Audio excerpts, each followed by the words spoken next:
vamos a empezar hablando de una de las principales novedades terapéuticas que hemos tenido en los últimos años en pacientes con insuficiencia cardíaca, como es el sacubitril/valsartán. El título era Papel de sacubitril/valsartán según el fenotipo, y me alegra haber presenciado la mesa anterior porque me reafirma los conceptos que voy a intentar transmitir. Desgraciadamente, esta es hoy en día la clasificación fenotípica que nos recomiendan las guías de actuación clínica. Es muy burda. Fijaros dónde está el strain, dónde está el ventrículo derecho, dónde está la comorbilidad. Bueno, esto, yo no sé nada de insuficiencia cardíaca, leo esto y yo digo, yo creo que no hay nada más fácil que esto. Bueno, esto es disfunción sistólica, FEBI intermedia, que es una clasificación que se han sacado de la manga en las últimas guías europeas, que es una función sistólica ni aquí ni allí, y pacientes con fracción de eyección preservada, el gran caballo de batalla. Vamos a empezar a hablar de la disfunción sistólica, que es el fenotipo en el cual nos sentimos más cómodos y donde en las últimas 3 décadas hemos logrado pues, grandes logros, ¿no? La mortalidad en este caso se ha reducido cerca de un 40-50%.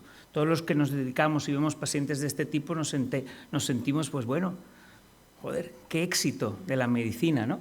Pero paradójicamente la mortalidad, pese a los grandes avances terapéuticos, no solamente fármacos, sino dispositivos, revascularización, todo el arsenal terapéutico que tenemos, la mortalidad sigue siendo a los 5 años del 50%.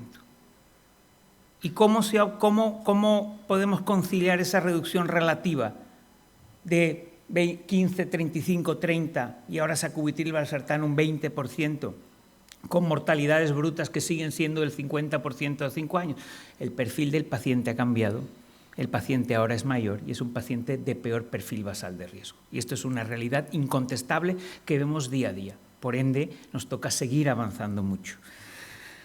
En el año 2014 se publicaron los resultados del Paradigm, que todos probablemente ya conoces, el estudio del 20%, comparado en pacientes con disfunción sistólica del ventrículo izquierdo, clase funcional 2-3 de la NIJA, el criterio de valoración principal se redujo un 20%, a expensas de una reducción del 20% de muerte cardiovascular, 20% de reingreso por insuficiencia cardíaca y de un 20% de reducción de muerte súbita.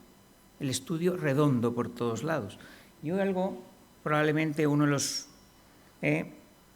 datos que probablemente a mí me llaman la atención y que nos obliga a tomar una actitud proactiva hacia la intervención precoz es este. El único subgrupo de población que muestra mayor beneficio a sacubitril/valsartán versus enalapril en esta población son los pacientes con clase funcional 1 o 2. Cuanto menos sintomático es tu paciente, probablemente mayor beneficio terapéutico. Cuanto más actúes en una situación desesperada, menos probablemente más incerteza sobre los resultados. Y bueno, este es el esquema que voy a seguir con respecto al remodelado, que es el tema concretamente que vamos a abordar. El punto 1 sería remodelado cardíaco en insuficiencia cardíaca, un proceso dinámico. 2, predicción del remodelado inverso en pacientes con disfunción sistólica del ventrículo izquierdo. Tratamiento farmacológico y remodelado ventricular en disfunción sistólica. Sacubitril/valsartán y remodelado inverso en esta situación. Y por último, abordar sacubitril/valsartán en los otros fenotipos. FEBI intermedia y FEBI preservada. Primer punto, y es algo que tuve el honor de participar en este estudio que se publicó el año pasado, es un estudio de más de 1000 pacientes seguidos durante 15 años con ecos seriadas repetidas en el tiempo. 1, 3, 5, 7, 9, 11, 13 y 15 años. Y la primera idea llamativa, la fracción de eyección no es como la edad, ni como un diagnóstico que está clavado, la fracción de eyección cambia a lo largo de la evolución. Y vemos cómo el principal cambio es un ascenso, tras instauración de tratamiento farmacológico, la fracción de eyección en los pacientes mejora. Luego hay un plató, una fase de meseta que dura hasta los 10 años para posteriormente ir descendiendo paulatinamente en el tiempo. Y esta es la realidad que vemos en el global de pacientes. Así pues, siempre que evaluemos un paciente con disfunción sistólica hay que intentar actualizar esa medida de fracción de eyección, ¿no? Y el remodelado inverso, en este caso fracción de eyección, y coincido con mis antecesores diciendo que probablemente haya mejores subrogados de función sistólica o de funcionamiento cardíaco, como puede ser el strain, la fracción de eyección tiene muchas limitaciones, pero aún así es un excelente subrogado que se correlaciona con los eventos clínicos del paciente. Un paciente que mejora la fracción de eyección, ya sea con la intervención que sea, es un paciente que sistemáticamente tiene un mejor pronóstico, menor riesgo de eventos clínicos desfavorables, como muestra este estudio. Y bueno, ¿cuáles son las variables que me predicen un remodelado inverso en pacientes con disfunción sistólica? Pues bueno, esto es un ejemplo. Cuanto más precoz actuemos, y ahí volvemos a la misma figura del Paradigm Trial cuando muestra más beneficio clínico, cuanto antes actuemos, cuanto antes implementemos tratamiento, mayor mejoría de la fracción de eyección. Lo mismo se observa en pacientes no isquémicos, lo mismo a valores más bajos de fracción de eyección, probablemente mayor recuperación, y también se constata mayor recuperación de función en mujeres versus varones. ¿Y qué efecto tiene el tratamiento farmacológico que nos recomiendan las guías clínicas sobre el remodelado ventricular? Ya sabemos que los IECAs, los ARA2, los antialdosterónicos y los beta-bloqueantes son el pilar farmacológico en este tipo de pacientes. Bueno, los fármacos que hasta el año 2010 habían mostrado consistentemente mayor beneficio sobre la recuperación de fracción de eyección son los beta-bloqueantes con cerca de un 7% de mejoría. Este es un metaanálisis, muchos de ellos comparaciones indirectas, muchas limitaciones, no se ha hecho un estudio grande, head-to-head comparison versus diferentes grupos farmacológicos, pero esto es lo que hay.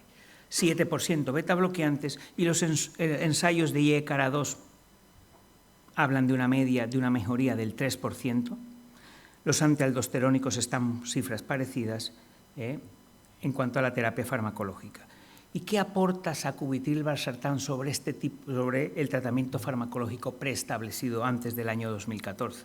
Hasta el momento no lo sabíamos. Lo intuíamos, veíamos cómo habían series observacionales que hablaban de grandes recuperaciones de fracción de eyección al administrar sacubitril/valsartán, pero eran casos esporádicos, series observacionales, y hasta este año, en el mes de septiembre, que se publica el estudio PROOF. Estudio PROOF, publicado en JAMA este septiembre de 2019 por el grupo de Boston, incluye cerca de 800 pacientes con disfunción sistólica del ventrículo izquierdo, a los cuales se les hace una medición ecocardiográfica antes de empezar el tratamiento. Este es un estudio abierto, sin comparador, una gran limitación, pero es un estudio abierto de pacientes sin tratamiento con sacubitril/valsartán, a los cuales se les hace una ecocardiograma basal y se administra sacubitril/valsartán según práctica clínica diaria. Son pacientes típicos de disfunción sistólica, una edad media en torno a 65 años, la mitad de los pacientes, cerca de la mitad de los pacientes diabéticos, mitad de los pacientes con cardiopatía isquémica y excepcionalmente tratados, mirar, beta-bloqueante más del 95%, IECAS o ARA2 previamente cerca del 80%, antialdosterónicos 35%. Bueno, la fracción de eyección media, fijaros, es del 28%, son pacientes con disfunción sistólica severa, y concretamente el estudio pretendía evaluar si los cambios de péptidos natriuréticos que ocurren muy precozmente tras la administración de sacubitril/valsartán, algo que ya sabíamos, que cuando administramos sacubitril/valsartán versus enalapril hay una reducción muy llamativa de los péptidos natriuréticos, si este cambio, este descenso de cambios natriuréticos se asociaba con cambios de fracción de eyección a un año. Esto es en el estudio cómo se comportan los péptidos natriuréticos tras la administración de sacubitril/valsartán. Se observa cómo la mediana, en torno a 750, baja muy rápidamente los primeros 14 días y se mantiene en un plató, incluso tiende a descender hasta los 12 meses. Fijaros que las cifras medianas que estamos evaluando están en torno a 400, 500. Podríamos estar hablando de reducciones de cerca del 40% de péptidos natriuréticos. ¿Y esto en qué se tradujo en cuanto a la fracción de eyección evolutiva? Pues mirar los cambios de NT, la correlación entre los cambios de NT-proBNP y subrogados de remodelado, como la fracción de eyección y los volúmenes ventriculares, son muy buenas. Mirar una correlación negativa de cerca de 0,4 entre cambios de NT-proBNP y cambios de fracción de eyección, lo mismo para el volumen telesistólico del ventrículo izquierdo. En otras palabras, los cambios precoces en el tiempo tras la administración de sacubitril/valsartán me pueden estar identificando un respondedor, un paciente donde probablemente una intervención terapéutica de mayor calado podría esperar. Y cuando se analizan como objetivos secundarios ciertos subgrupos de población, como por ejemplo los pacientes naïf de IEK-OARA2, o los pacientes con corta duración, o los pacientes con valores de péptidos natriuréticos bajos, ¿cómo se comportó? ¿Cómo fue el cambio de fracción de eyección? Pues bueno, en este subgrupo de población, los naïf, corta duración y niveles bajos de NT-proBNP, se constatan mayor elevación de fracción de eyección, como era de esperar. Y estos son casos que vemos todos los días en la práctica clínica. Mirar, este es un paciente muy recientemente, este es un paciente que en el mes de julio ingresa por insuficiencia cardíaca aguda, se constatan valores elevados de biomarcadores y ve cómo a lo largo de la evolución, a la alta se le administra sacubitril/valsartán al sujeto, paciente con disfunción sistólica, no cardiopatía isquémica, desciende el NT-proBNP a los 2 meses, cambios muy llamativos, y 2 meses después de la alta hospitalaria es un paciente que de 30% de fracción de eyección mejora a 48%. El paciente tiene una excelente clase funcional en este momento.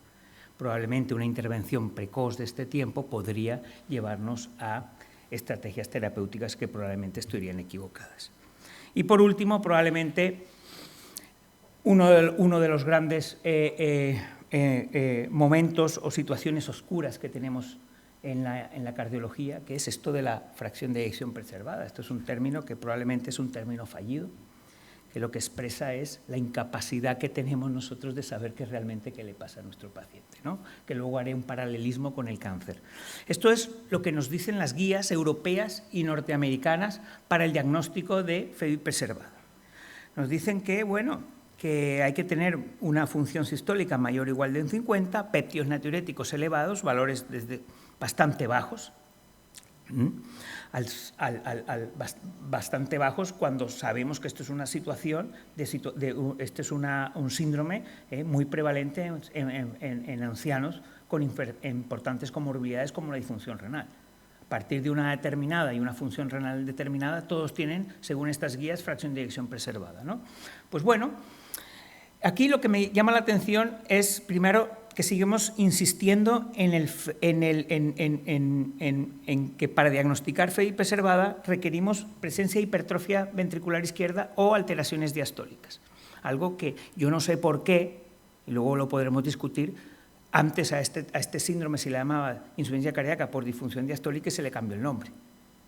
Luego ya hablaremos. Y esto de fracción de eyección preservada es como si un paciente, como si un oncólogo le dice a un paciente, mire, tiene usted un cáncer. Y el paciente, muy lógicamente, pregunta, ¿cáncer de qué, doctor? Y tú le contestas, no es de pulmón. No, tiene usted la fracción de eyección preservada. Ahí falta la expresión y la cara del paciente y diga, dígame qué es lo que tengo. No me está usted contestando qué es lo que tengo.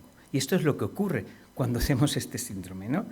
Y absolutamente hay que redefinir lo que es la fracción de eyección preservada, que es múltiples fenotipos clínicos, pacientes ancianos, predominio de mujeres, numerosa comorbilidad, ancianos, donde clásicamente nos habían dicho en la facultad que esto era un problema de disfunción diastólica del ventrículo izquierdo, y lo que vemos es que la disfunción diastólica no explica ni el pronóstico ni la severidad de estos pacientes. Y así pues, actualmente ya se contemplan numerosos fenotipos fisiopatológicos, que desgraciadamente con las herramientas que estamos utilizando no llegamos realmente a saber qué le pasa a nuestros pacientes con un eco de reposo. ¿Por qué? Porque ¿dónde está, cómo podremos identificar pues, la ineficiencia energética relacionada con la obesidad? ¿Cómo podemos diagnosticar la insuficiencia cronotrópica? ¿Cómo podemos diagnosticar el déficit de la extracción muscular de O2 periférica? ¿Y cómo podemos, luego algo sí podremos intuir con un eco en reposo, hablando sobre pues, la hipertensión pulmonar y el fallo derecho, ¿no? Como como fenotipo llamativo en estos pacientes. Así pues, que la fracción de eyección preservada desde el punto de vista fisiopatológico es mucho más complejo que una mera disfunción diastólica.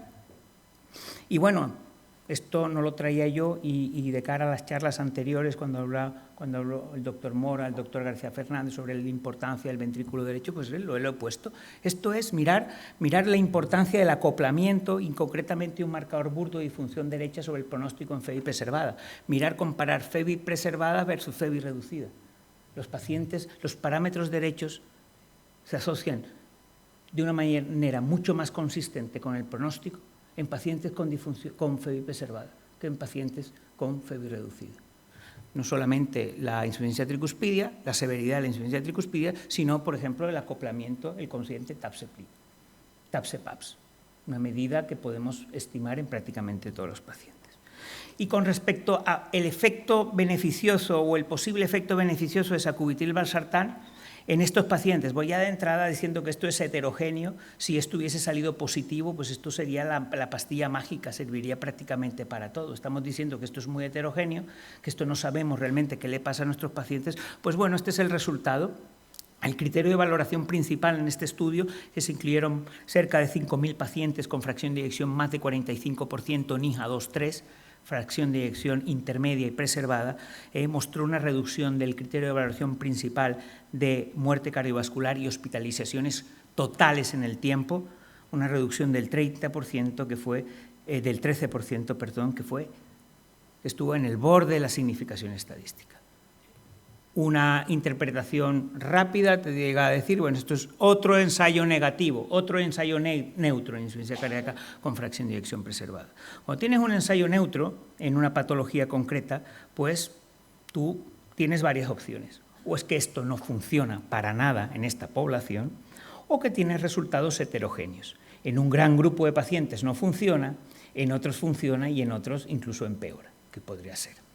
Pues bueno, mirar, esta es una encuesta de Twitter que hice antes de publicarse el ensayo, los resultados del ensayo, y la mayoría de los que contestamos, gente que se dedica a esto, acertó sobre los resultados. Se esperaban resultados en ciertos subgrupos de población. ¿Qué es lo que se vio? Una interacción a nivel global. Hubo una reducción marginal no significativa del 13%, sin embargo hubo dos interacciones muy significativas, un efecto muy beneficioso del fármaco en mujeres y un efecto muy beneficioso en pacientes con fracción de eyección menor de 57%. Y esto pues parece un punto de corte algo arbitrario, pero lo que parece más arbitrario es el punto de corte que hemos establecido para definir disfunción sistólica, que es 50. Por ejemplo, la Sociedad Americana de Ecocardiografía estima que disfunción sistólica en varones es menor de 52 y disfunción sistólica es menor de 54. Y además,